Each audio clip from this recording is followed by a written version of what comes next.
Bismillah. Assalamualaikum warahmatullahi wabarakatuh. Alhamdulillah. Wassalatu wassalamu ala rasulillah wa ala alihi wa sahbihi wa man walah amma ba'd. Ikhwah sekalian jamaah yang saya muliakan dan saya cintai karena Allah. Ikhwan dan akhwat terutama jamaah Masjid Hijau Nurul Iman Cilangkap yang mudah-mudahan selalu dalam lindungan Allah Azza wa Jalla.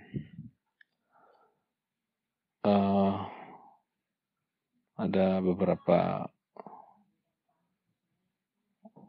pesan yang mungkin perlu saya ingatkan untuk anak pribadi dan kita semua terkait dengan kondisi yang ada.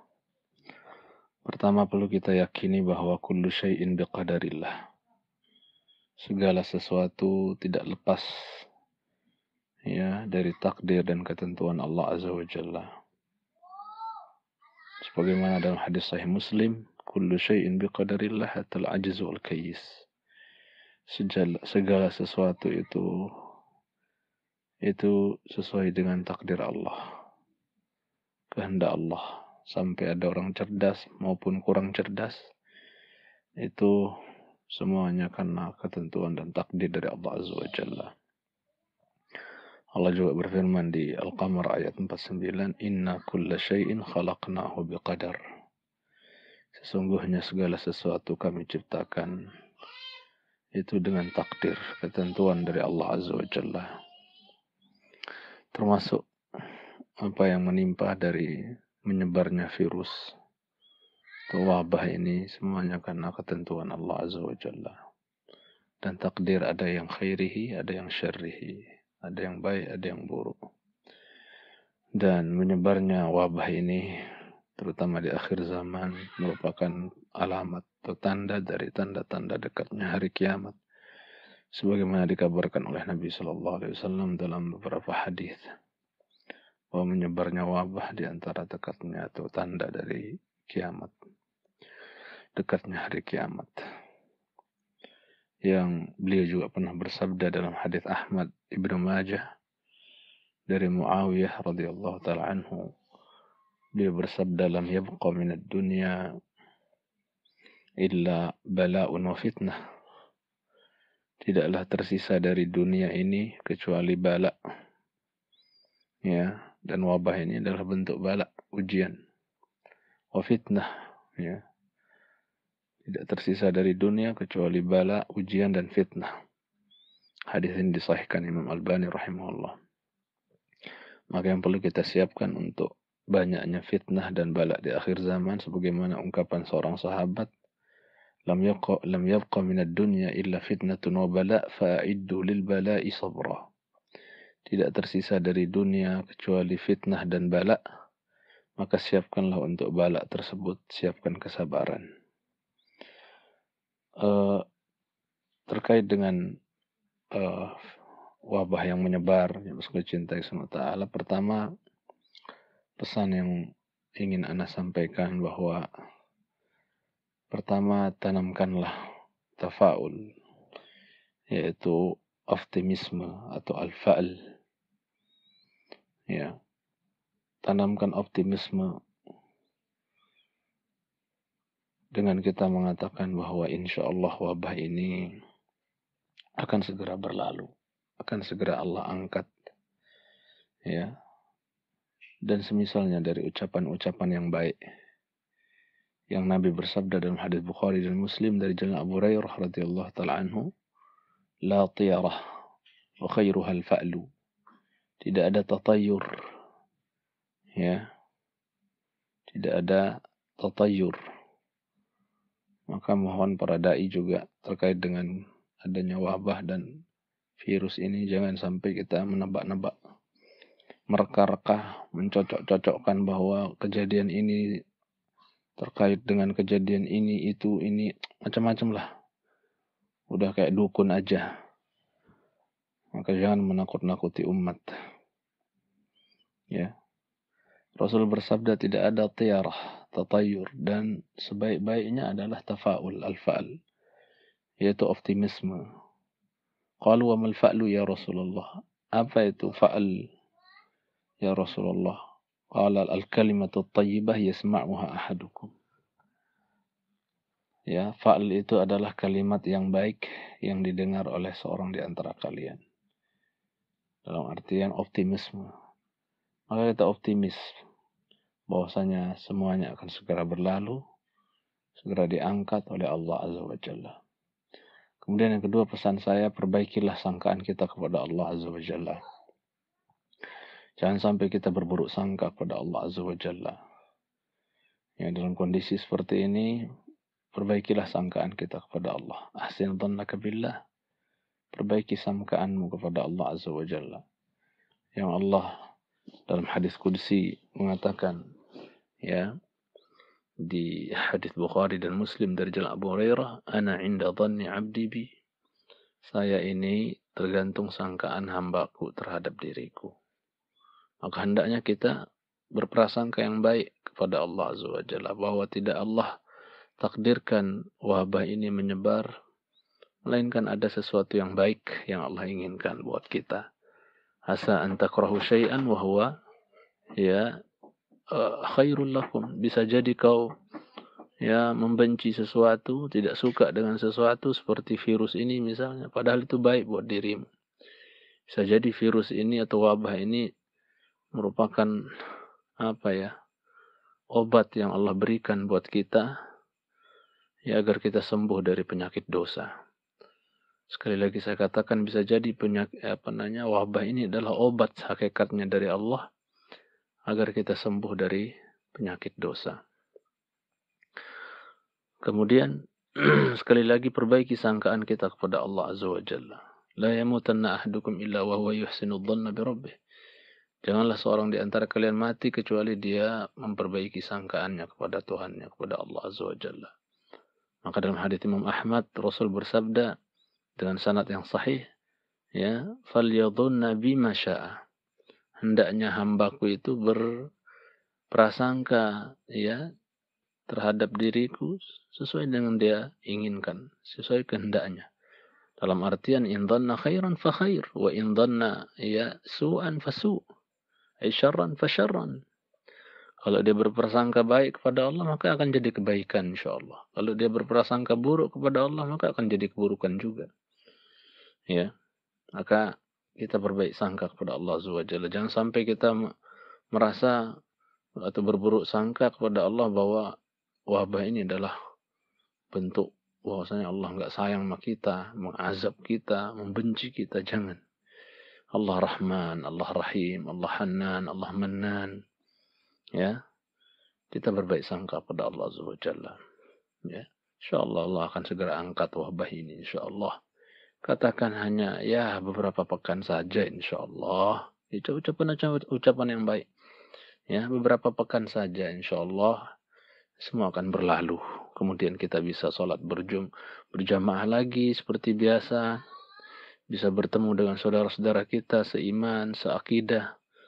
Ya, kita bisa sholat Jumat lagi, ya. Kita bisa nanti sholat tarawih insyaallah. Ya, ucapan-ucapan yang baik yang berisi optimisme, ya. Kita bisa berhaji insyaallah, bisa tawaf di Ka'bah lagi insyaallah. Ya, kita bisa ta'lim lagi dan seterusnya.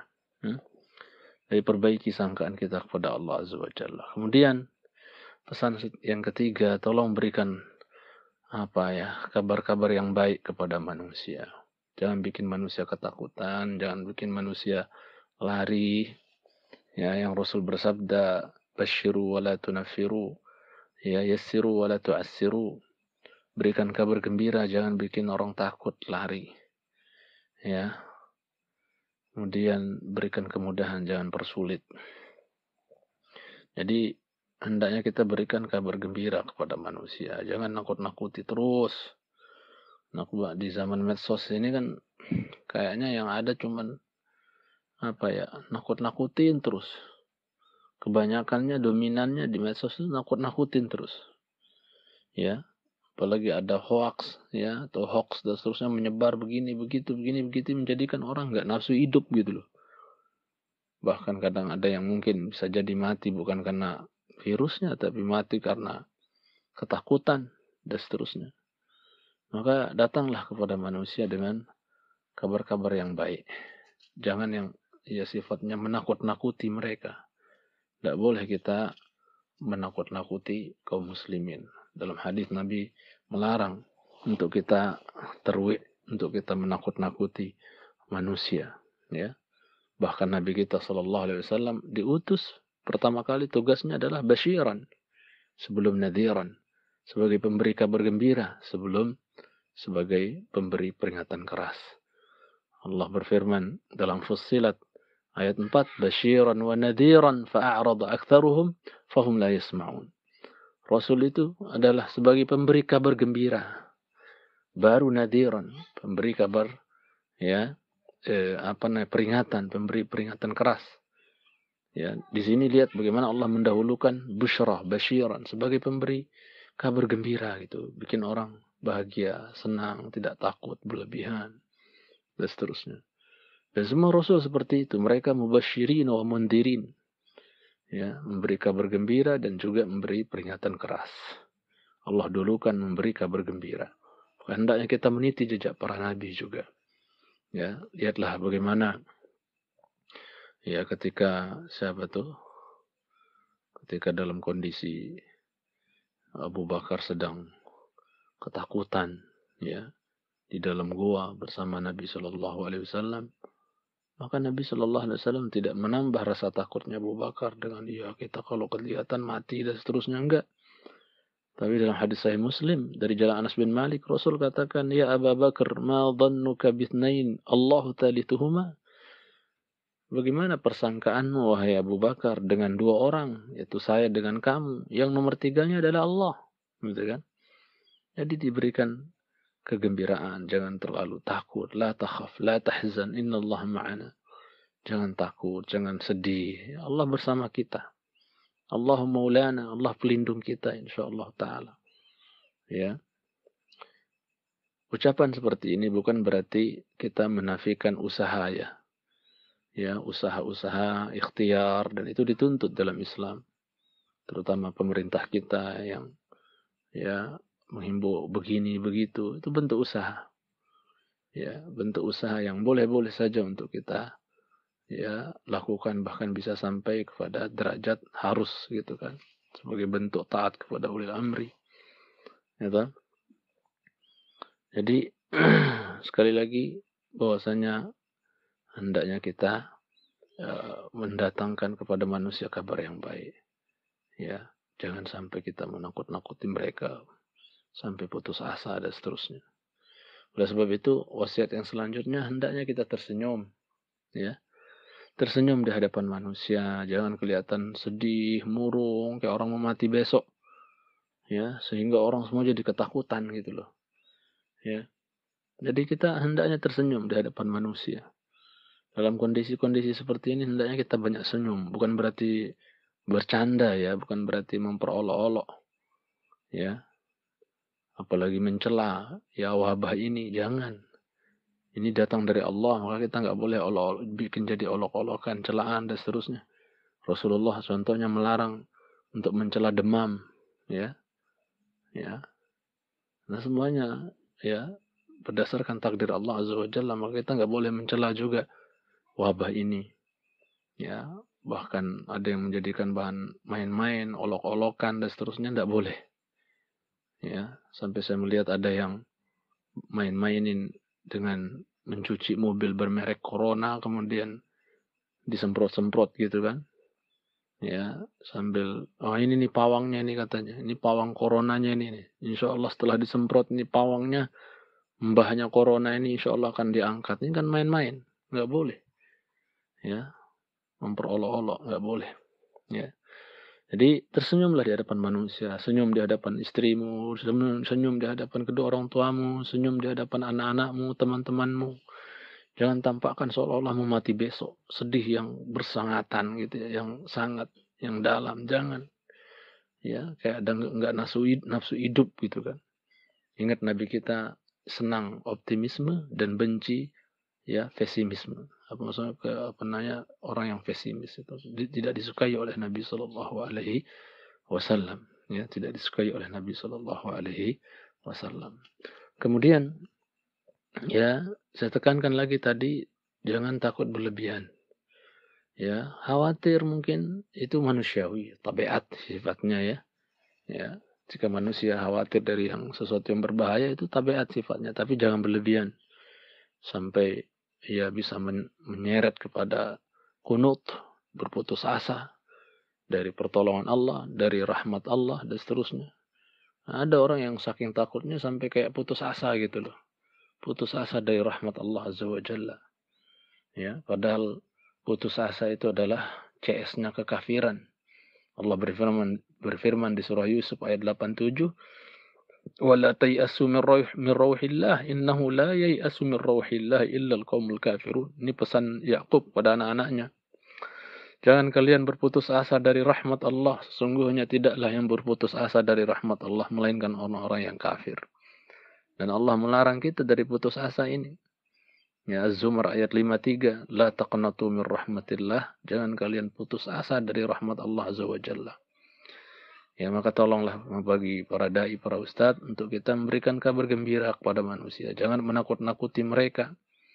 Karena muncul dai-dai yang udah kayak dukun saja sekarang nih. Ya, menakut-nakuti umat bahwa ini, bahwa itu dan seterusnya. Ajak manusia kembali kepada Allah. Banyak beristighfar kepada Allah Azza wa Jalla. Yang para ulama seperti Syekhul Islam Ibnu Taimiyah mengatakan, ya, al-istighfaru lil insan ahammu mina al-ad'iyah, ay kama qala rahimahullah. Bahwasanya istighfar bagi manusia itu lebih penting dibandingkan doa-doa. Dalam kondisi seperti ini kita mesti banyak beristighfar karena ini semua terjadi karena dosa-dosa kita. Ya, karena maksiat dan dosa yang kita lakukan. Wa ma asabakum min musibatin, ya, ma asabakum min musibatin fabima kasabat aydikum wa ya'fu an katsir. Apa saja yang menimpa kalian dari musibah itu semua karena dosa-dosa kalian. Perbuatan tangan-tangan kalian, kata Ibnu Abbas, dosa-dosa kalian. Dan Allah banyak memberi maaf. Ya. Kemudian, ya, jemaah sekalian, ikhwan dan akhwat yang saya cintai, karena Allah Tabaraka wa Ta'ala, dalam kondisi seperti ini sekali lagi, kita hendaknya banyak-banyak beristighfar kepada Allah, bertaubat kepada Allah Azza wa Jalla. Kita kembali kepada Allah Azza wa Jalla. Kita perbaiki janji kita dengan Allah Azza wa Jalla. Wallahi ada kekhawatiran gitu kan. Takut kita dengan kita seolah-olah terusir dari rumah Allah, dari masjid, tidak Jumat, tidak jamaah, tidak bisa taklim dan seterusnya. Itu kadang-kadang ya kita merasa ya bukan suudzon sama Allah, tapi kadang-kadang kita menyalahkan diri kita sendiri. Apakah kita ini sudah kayak nggak dibutuhkan gitu? Kualitas ibadah kita ini gimana selama ini? Keikhlasan kita gimana selama ini? Keimanan kita bagaimana selama ini? Kualitas ibadah dan amal kita bagaimana selama ini? Takutnya ya seolah-olah takutnya kayak nggak dibutuhkan lagi gitu. Kayak Allah nggak mau pakai kita lagi. Itu apa ya? Ya ini bentuk bahwasanya kita suudzon terhadap diri kita sendiri. Ya bukan kita suudzon kepada Allah Azza wa Jalla. Cuman kita khawatir itu dan patut kita khawatir gitu kan. Ya, tapi mudah-mudahan ini semua bukan karena Allah tidak mau pakai kita lagi. Mudah-mudahan ya, mudah-mudahan bahwasanya semuanya akan berlalu sehingga kita bisa kembali lagi seperti biasa melakukan aktivitas amal ibadah kita seperti biasa. Dan mudah-mudahan kita jadikan kejadian ini sebagai ya cambuk untuk memacu kita kembali untuk lebih semangat lagi dalam beribadah kepada Allah Azza wa Jalla, dalam talabul ilmi, dalam mengamalkan ilmu dan yang lainnya. Ya. Dan di akhir wasiat ini bahwa saya ingin menyampaikan satu hadis Nabi Shallallahu Alaihi Wasallam, karena dari tadi saya katakan beri kabar gembira kepada manusia, jangan takut-takuti manusia. Ada satu hadis yang bagus, yaitu hadis Imam Ahmad yang dikeluarkan oleh Imam Ahmad, dan hadis ini hasan, ya Allah alam, di mana Nabi kita Shallallahu Alaihi Wasallam pernah bersabda, ajib Rabbuna, Tuhan kita itu ya heran, min kunuti ibadihi, dari putus asanya hamba-hambanya. Karena sebagian hamba dalam kondisi seperti ini kadang udah kayak putus asa gitu. ya, kayak nggak nafsu hidup, ya, hilang semangat. Allah itu heran melihat hamba-hamba yang kunut, yang putus asa, ya. Ketika Allah melihat hamba-hambanya yang putus asa, kelihatan putus asa, Allah heran gitu. Wa qurbi ghiyarihi, padahal waktu untuk dia terlepas dari, ya, musibah atau muskilah atau wabah dan yang lainnya tuh, itu qurb, dekat sekali, ya. Allah heran gitu. Seorang hamba putus asa padahal waktu untuk dia lepas dari musibah tersebut sudah sangat dekat, ya. Makanya ketika para sahabat dahulu bertanya ketika mereka merasa banyak ujian, dibunuh, disiksa, mata nasrullah, kapan pertolongan Allah? Ala inna nasrullahi qarib. Ketahuilah pertolongan Allah dekat. Maka ketika Allah heran-heran, terheran-heran melihat sebagian hambanya yang sudah putus asa kelihatan. Ya, padahal apa? Qurbi ghiyarihi, waktu untuk dia lepas dari musibah itu, petaka itu sudah sangat dekat. Ya. Nadhara ilaikum azlin qanitin. Allah melihat kepada diri kalian itu kelihatan susah, ya, putus asa. Fayadhallu yadhhak. Maka Allah senantiasa tertawa. Tertawa dan tertawa, ya hambaku. Ini menetapkan, mengisbat Allah memiliki sifat tertawa. Sifat fi'liyah hanya Allah Azza wa Jalla, tertawa. Allah tertawa melihat hambanya yang susah, putus asa. Padahal sebentar lagi dia akan lepas dari kesusahan itu. Dia akan hilang dari petaka, wabah, dan seterusnya itu. Bentar lagi akan hilang. Allah tertawa. Kenapa Allah tertawa? Ya'lamu anna farajahu, ya, ay farajahum, ay anna farajahu, ya, ay farajakum, ya, qarib. Bahwasanya Allah Subhanahu wa ta'ala ay farajahu qarib. Kenapa Allah heran? Allah ketawa. Kenapa? Karena Allah tahu bahwa masa untuk dia keluar dari masalah tersebut, dari musibah tersebut, itu qarib, sudah sangat dekat. Maka ketika Rasul kita membaca, menyampaikan hadis ini, dan Allah tertawa, ya, dengan sebab melihat hambanya yang putus asa, ya, di mana Allah tertawa dikarenakan Allah tahu bahwasanya waktu untuk dibebaskan dan dilepaskan dari musibah itu sudah sangat dekat. Maka Rasul kita tertawa karena tertawanya Allah. Maka mari kita juga tertawa dan tersenyum karena Rasul pun tersenyum. Ya, musibah ujian yang menimpa kita semuanya insya Allah akan berlalu. Ya, dan itu dekat insya Allah Ta'ala. Nabi kita saja tersenyum, tertawa ketika tahu bahwa Allah tertawa ketika melihat hamba-hambanya putus asa. Padahal waktu untuk keluar dari musibah dan kekangan hidup misalnya atau wabah dan yang lain itu sudah sangat dekat. Ya, Allah tertawa, akhirnya Nabi kita pun tertawa. Maka kita pun umatnya tertawa karena Rasul kita tertawa. Ini sekali cintai karena Allah Subhanahu wa Ta'ala. Mudah-mudahan beberapa ujangan ini bermanfaat untuk saya dan kita semua, dan mudah-mudahan segera Allah Subhanahu wa taala angkat, ya, ujian ini dari kita semua sehingga kita bisa beraktivitas amal ibadah seperti biasa lagi insyaallah taala. Kita banyak-banyak berdoa, banyak-banyak istighfar kepada Allah Azza wa Jalla, ya. Itu dulu ketika Umar di zaman beliau ketika ditimpa radhiyallahu taala dengan paceklik, maka beliau naik, ya, berkhutbah di hadapan manusia, isinya hanya istighfar dan istighfar. Ya, maka Allah singkap paceklik tersebut dari mereka karena istighfar. Kita banyak-banyak istighfar. Masuk cinta Allah Ta'ala. Subhanakallahumma hamdika asyhadu an la ilaha illa anta astaghfiruka wa atubu ilaik. Assalamualaikum warahmatullahi wabarakatuh.